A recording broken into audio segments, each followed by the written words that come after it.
আর যুবকদের তো যাওয়া লাগেও না, যুবকদের মোবাইলেই সব চলে নাকি গান। হ্যাঁ, ওই বুড়ো দলও যাইতো না যদি টাচ মোবাইল চালাতে পারতো। বুড়ো দল টাচ মোবাইল চালাতে পারে না। বুড়ো দল মোবাইল চালায় বাটনওয়ালা মোবাইল, ও মোবাইল দিয়ে কিছু হয় না, কথা ঠিক কিনা? খালি কল দিয়া যায় আর রিসিভ করে কথা শোনা যায়, এছাড়া আর কোনো কামে লাগে না, কথা ঠিক না? ওই বুড়ো দলের টাচ মোবাইল ব্যবহার করে, ও দিয়ে কিছু হয় না। ওই টাচ মোবাইল চালাতে জানে না বুড়োর গোষ্ঠী, এই জন্যই বুড়োর গোষ্ঠী টেলিভিশন দেখে সাত দোকানে বইয়ে বইয়ে। আর যুবকরা তো ওই টাচ মোবাইলে সব পাচ্ছে, এই জন্য ওরা সাত দোকানে যে টেলিভিশন দেখা লাগে না, কথা ঠিক কিনা? এ জোরে বলেন ঠিক কিনা? আল্লাহ পাক আমাদেরকে হেফাজত করুন, জোরে বলেন আমিন। জোরে বলেন না আমিন। পাও দুইকেন ধরে অনুরোধ করে বলে যাচ্ছি বাবাজিরা, কোরআন শরীফ তেলাওয়াত করা শেখেন যদি জাহান্নাম থেকে বাঁচতে মন চায়। আর না কোরআন শরীফ তেলাওয়াত করা না শিখে যদি কবরে যান, কসম খোদা একেবারে পয়লা কাতারে ও ফরজ তরকের গুনাহগার হয়ে জাহান্নামে চলে যাবেন, মনে রেখে দিয়া। আল্লাহ পাক আমাদের সকলকে সহিহ বুঝ দান করুন, জোরে বলেন আমিন। যারা তেলাওয়াত করতে জানি না তারা তেলাওয়াত করা শিখবো, আর যারা তেলাওয়াত করতে জানি আমরা বেশি বেশি কালামে পাকের তেলাওয়াত করবো। কি বলেন? রাসূল বলেন যে যত বেশি কোরআন তেলাওয়াত করবে তোর অন্ত থেকে দুনিয়ার মহব্বত তত দূর হয়ে যাবে। করবো তো ইনশাআল্লাহ, আমরা করবো তো ইনশাআল্লাহ। কয় নাম্বার পদ্ধতি গেল? 3 নাম্বার। 4 নাম্বার পদ্ধতির কথা হুজুর বলেছেন, অন্ত থেকে দুনিয়া শেষ করার জন্য বেশি বেশি কবর জিয়ারত করো। রাসূল বলেন যে যত বেশি কবর জিয়ারত করবে তোর অন্ত থেকে দুনিয়ার মহব্বত তত দূর হয়ে যাবে। কবর জিয়ারত করতে বলেছেন, মাজার না, কিন্তু মাজার না, কবর।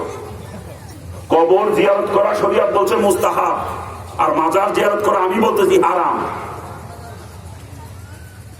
কি বলেন আপনারা? শরীয়ত বলছে কবর জিয়ারত করা মুস্তাহাব, আর আমি বলতেছি মাজার জিয়ারত করা হারাম। আর মাজার জিয়ারত করতে গেলে অধিকাংশ মানুষ ঈমান হারা হয়ে যায়। মাজারের বাবার কাছে সাহায্য চায়, মাজারের বাবার কাছে গুনাহ মাফ চায়, মাজারের বাবার কাছে সন্তান চায়, সম্পদ চায়, কথা ঠিক না? এগুলো দেওয়ার মালিক কে? এগুলো দেওয়ার মালিক কে? আরে মাজারে যে বুজুর্গ শুয়ে রয়েছে, যত বড় বুজুর্গই হোক না কেন, তার পাওয়ার ছিল একদিন দুনিয়ায় থাকতে।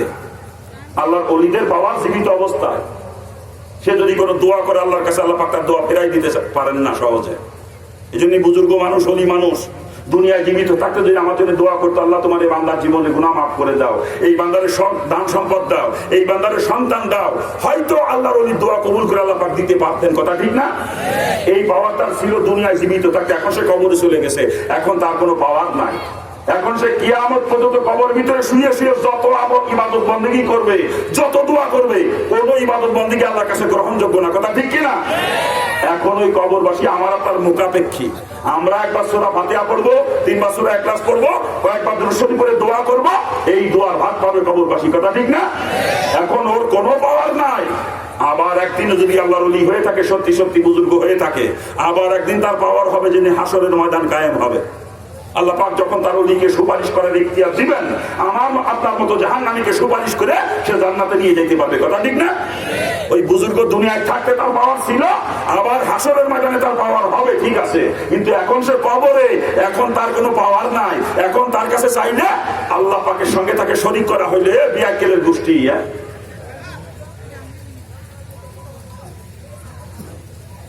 মুসলমানের গোষ্ঠী মাজারে যে হইতে দেয়, মাজারে মানত করে, মাজারে গরু নিয়ে যায়, ছাগল নিয়ে যায়, মানত করে, মোরগ নিয়ে যায়, মাজারে আগরবাতি মোমবাতি দেয়, মাজারে টাকা দেয়।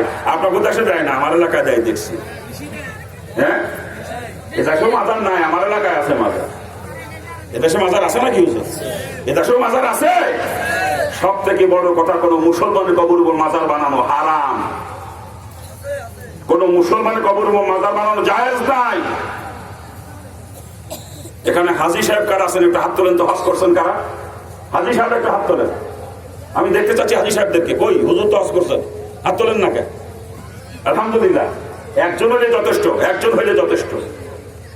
হাজী সাহেবদের কাছে আমার প্রশ্ন, আপনারা যখন মক্কা মদিনা সফর করেছেন, মক্কার কবরস্থান নাম হলো জান্নাতুল মুআল্লা, আর মদিনার কবরস্থান নাম হলো জান্নাতুল বাকি। এই দুটো কবরস্থান নিশ্চয়ই হাজী সাহেবরা জিয়ারত করেছেন, কি?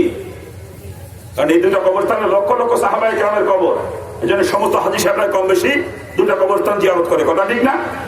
আপনারা যখন মক্কা মদিনা দুটো কবরস্থান জিয়ারত করেছেন, এই দুইটা কবরস্থান লক্ষ লক্ষ সাহাবায়ে কেরামের কবর। বলেন তো কোন সাহাবী কবর উপর মাজার আছে? আমাকে বলেন একটু।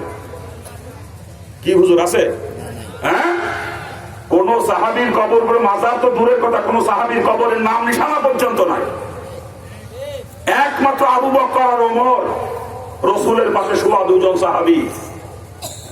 ইহুদিরা বারবার রসুলের দেহ মোবারক ধ্বংস করার পায়তারা করেছে, জানেন না আপনারা ইতিহাস? শেষ পর্যন্ত বাদশাহ নুরউদ্দিন জঙ্গি রহমতুল্লাহ আলাইহি রওজার চতুর্দিকে মেশিন বসাইয়া যতদূর পাশে খনন করছে, খনন করার পরে সীসা গলাইয়া সীসা ঢালাই করে বাধাই করে দিয়েছে, যাতে ইহুদিরা আর কোনোদিন রসুলের দেহ মোবারকের কাছে পৌঁছাইতে না পারে, ঠিক না? আর যেহেতু আবু বকর আর ওমর রসুলের পাশেই শোয়া, এই দুটা কবরকে বাদ দিয়ে করার কোনো সুরাত নাই, তাই দুইটা কবরকে রওজার মধ্যে রাখা হয়েছে। এছাড়া আর কোন সাহাবীর কবর উপরে মাজার নাই, কথা ঠিক কিনা?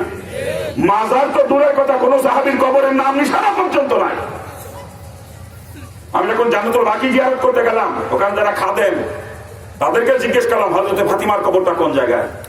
মনে মনে চিন্তা করছিলাম ফাতিমার কবরের পাশে একটু কাঁদবো আমি। প্রথম যখন মদিনায় গেলাম, দিলের ভিতরে খেয়াল আসলো হযরত আবু হুরায়রা রসুলের কাছে কাঁদতে কাঁদতে যে বলতেছে, ইয়া রাসূলুল্লাহ, আমার আম্মার জন্য দোয়া করেন। রসুল দোয়া করছেন, আবু হুরায়রার মা মুসলমান হয়ে গেছে। আজকে রসুল জীবিত নাই। রসুল যদি জীবিত থাকতেন, আমিও রসুলের কাছে যাই আমার মা বাবার হেদায়েতের জন্য দোয়া চাইতাম। যেহেতু রসুল জীবিত নাই, আমি রসুলের রওজার পাশে বসে কাঁদবো, যাতে আল্লাহ পাক আমার মা বাপকে হেদায়েত দেয়। রসুলের রওজার পাশে বসে কান্না তো দূরের কথা, দাওয়াইতেও দেয় না। হাঁটার উপরে সালাম দিয়ে চলে যাওয়া লাগে, পুলিশ মোতায়েন করা আছে। দাঁড়ায় যে সালাম দেবো তারও সুযোগ নাই, হাঁটার উপরে সালাম দিয়ে চলে যাইতে হবে, হাঁটতে হাঁটতে সালাম দিয়ে চলে যেতে হবে। যখন রসুলের রওজার পাশে বসে কান্নার কোনো সুযোগ পাইলাম না, তখন মনে মনে চিন্তা করলাম রসুলের কলিজার টুকরা নয়নের পুতুলি হযরত ফাতিমা তো জান্নাতুল বাকিতেই শোয়া আছে। আমি ফাতিমার কবরের কাছে বসে একটু কাঁদবো, যদি আল্লাহ পাক এই ওসিলায় আমার মা বাপকে হেদায়েত দেয়, আমার মা বাপকে যদি আল্লাহ পাক মুসলমান বানাইয়া দেয়। এই চিন্তা করে জান্নাতুল বাকি জিয়ারত করতে গেলাম। ওখানে খাদেমদেরকে জিজ্ঞেস করলাম হযরত ফাতিমার কবরটা কোন জায়গা। ওরা কয় আল্লাহ জানে, আমরাও জানি না। রসুলের কলিজার টুকরা নয়নের পুতুলি ফাতিমা, জান্নাতের নারীদের সর্দারিনী হবেন যে ফাতিমা, তার কবরের পর্যন্ত কোনো নাম নিশানা নাই। আর আজকে আমরা মুসলমান একটা মরিয়ে গেলি, তার কবর উপরে মাজার বানাইয়ে পুজো করা শুরু করছি, নাকি কান? আল্লাহ পাক আমাদেরকে হেফাজত করুক, জোরে বলেন আমিন। জোরে বলেন না আমিন। শায়েখ আব্দুল কাদের জিলানী রহমতুল্লাহ অলিকুল শিরোমণি, যার টাইটেল ছিল বড় পীর। এই আব্দুল কাদের জিলানী রহমতুল্লাহ মুরিদরা একদিন জিজ্ঞেস করতেছেন, হযরত সাহাবায়ে কেরামদের সাথে আপনাকে কিভাবে তুলনা করা যায়? আব্দুল কাদের জিলানী রহমতুল্লাহ জবাব দিলেন, সাহাবায়ে কেরাম যুদ্ধের ময়দানে ঘোড়ায় চড়ে দৌড়াইছে, ওই ঘোড়ার পায়ের লাথিতে ধুলা উঠছে বাতাসে, এক কণা ধুলার সমান দাম আমি আব্দুল কাদের জিলানীর নাই। কে বললেন এই কথা? আব্দুল কাদের জিলানী রহমতুল্লাহ সাহাবায়ে কেরামের তুলনায় এতটুকু। আর যাদের কবর উপর মাজার বানিয়ে আমরা পুজো করতেছি, এরা মনে হয় সাহাবায়ে কেরামের থেকে দামি, নাকি কান? বিয়াক্কেল মুসলমান, কোন সাহাবার কবরে মাজার নাই, তোরা মাজার বানি কোথায় বল? কোন বুজুর্গ কোন অলি কখনো বলে যায় নাই যে আমার কবর উপরে মাজার বানাইও। এগুলো ভান্ডামি ভান্ডামি ভান্ডামি করতেছি আমরা। বান্ডব দল একজন আল্লাহর ওলির কবরকে কেন্দ্র করে নাচ গান করে, সেখানে গান বাজনা হয়, মদের আসর বসায়, গাঞ্জার আসর বসায়, বদমাইশের গোষ্ঠী। সব থেকে বড় কথা, একজন মৃত মুসলমানকে কেন্দ্র করে ব্যবসা করে বদমাইশের দল। একজন মৃত মুসলমানকে কেন্দ্রে ব্যবসা করে, এদের থেকে নিকৃষ্ট মানুষ, এই মাজার মসজিদের মতো নিকৃষ্ট মানুষ দুনিয়াতে থাকতে পারে না, কথা ঠিক কিনা? যারা বলেন ঠিক কিনা? আর আমাদের দেশের মাজার গুলোও দেখবেন সব হাইওয়ে রোডের পাশে, আর নাহলে বাজারের ভিতরে, নাহলে বাজারের সাথে, অথবা রেল স্টেশনের পাশে, অর্থাৎ যে জায়গায় ইনকামটা ভালো হয় এরকম জায়গায় মাজার আমাদের দেশে সব, নাকি কারণ? আর আমাদের দেশে যারা মোটর শ্রমিক, এ তো অধিকাংশই বেনামাজি, গাঁজাখোর, মদখোর, কি কথা ঠিক না? নিশাখোর। ইল্লা মাশাআল্লাহ কিছু আছে মোটর শ্রমিকের ভিতরে যারা দিনদার, নিয়মিত নামাজ আদায় করে, দিনদার মানুষ তারা, কিন্তু অধিকাংশ মোটর শ্রমিক ওই মার্কার, কথা ঠিক কিনা? আর এই মোটর শ্রমিকরা গাড়ি যখন চালা যায়, ড্রাইভারের গোষ্ঠী যেই রাস্তার পাশে দেখে মাজার, দেখবেন বেরেকে পাড়া দিয়ে গাড়ি থামাইয়ে একবার কপালে টাকা, একবার বুকি টাকায়, কথা ঠিক না? আর হেলপারের হাতে টাকা দেয়, হেলপার ধরো যে মাজারের বাক্স নদী টাকা দিয়ে আবার এসে গাড়ি থামাইতে শুরু করে, কি কথা ঠিক না? জোরে বলা। আফসোস লাগে, আফসোস। মাজারে টাকা দেওয়ার সাথে সাথে একটা মানুষের ঈমান চলে যাবে, সাথে সাথে বেঈমান হয়ে যাবে সে। ও নতুন করে তওবা করে কলমা পড়ে মুসলমান হতে হবে যদি কেউ মাজারে টাকা দেয়। আমরা মাজারে মানত করে গরু নিয়ে যাই, ছাগল নিয়ে যায়, মোরগ নিয়ে যায়, আগরবাতি মোমবাতি দিয়ে মাজারে মানত করি নাকি গান। আচ্ছা বলেন তো এইগুলো কবরবাসীর কি কাজে লাগে? ওই কবরে যে বুজুর্গ শুয়ে আছে সে কি গরু খাবে? এসে ছাগল খাবে? মোরগ খাবে? কেন দিলেন এগুলো কবরে মাজারে? মাজারে আগরবাতি মোমবাতি জ্বালাই আমরা। এই আগরবাতির ঘিরান আর মোমবাতির আলো কি কবরের মধ্যে যায়? কবরে যেই ব্যক্তি শুয়ে আছে যদি সত্যি আল্লাহর ওলি হয়ে থাকে, বুজুর্গ হয়ে থাকে, তার কবর জান্নাতের নূরে আলোকিত হয়ে গেছে, ঠিক কিনা? কি জন্য বলেন? জান্নাতের সুবাতাস তার কবরের ভিতর দিয়ে বইতেছে, ঘিরানে ময়ময় করতেছে কবরের মধ্যে, ঠিক না? আগরবাতির ঘিরানো কবরের মধ্যে যায় না, মোমবাতির আলো কবরের মধ্যে যায় না। ওগুলো কবরে জ্বালানো অপচয়, ওটা দুনিয়ার জীবিত মানুষের জন্য দরকার। আপনার ঘরের মধ্যে আগরবাতি জ্বালাবেন, দুর্গন্ধ দূর করে সুগন্ধ আনয়ন করবে। আপনার ঘরে মোমবাতি জ্বালাবেন, অন্ধকার দূর করে আলোকিত করবে, কথা ঠিক কিনা? ওইটা কবরে জ্বালানো অপচয়, আর অপচয়কারী শয়তানের আপন ভাই, খালাতো ভাইও না। আল্লাহ কোরআনে পাকে পরিষ্কার করে জানিয়ে দিয়েছেন, ইন্নাল মুবাজ্জিরিনা কানু ইয়াকানা শায়াতিন, অপচয়কারী শয়তানের আপন ভাই, খালাতো ভাইও না। আমি বলতেছি না, আল্লাহ কোরআনের মধ্যেই কইছে যারা মাজারে যে কবরে যে আগরবাতি মোমবাতি জ্বালায়, আল্লাহ কয় ওরা শয়তানের আপন ভাই, আল্লাহ কয় আমি কই না।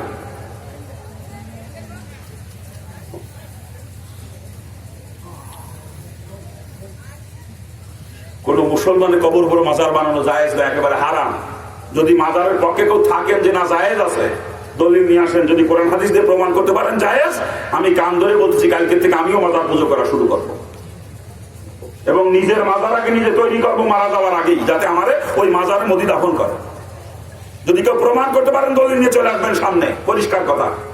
বাপের বেটা যদি হন দলিল নিয়ে আসবেন, আর ওর সামনে যদি কেউ পুটুর পুটুর করে, মনে করবেন ওই যে বাপের বেটা জন্মের মধ্যে দোষ আছে, ওইটা হলো যাওরা যাওরা। কি বলেন আপনারা? আমি কিন্তু খালি কাঁচাই বলি না, আমার কাঁচা হাতে আসাল্লার ফজল।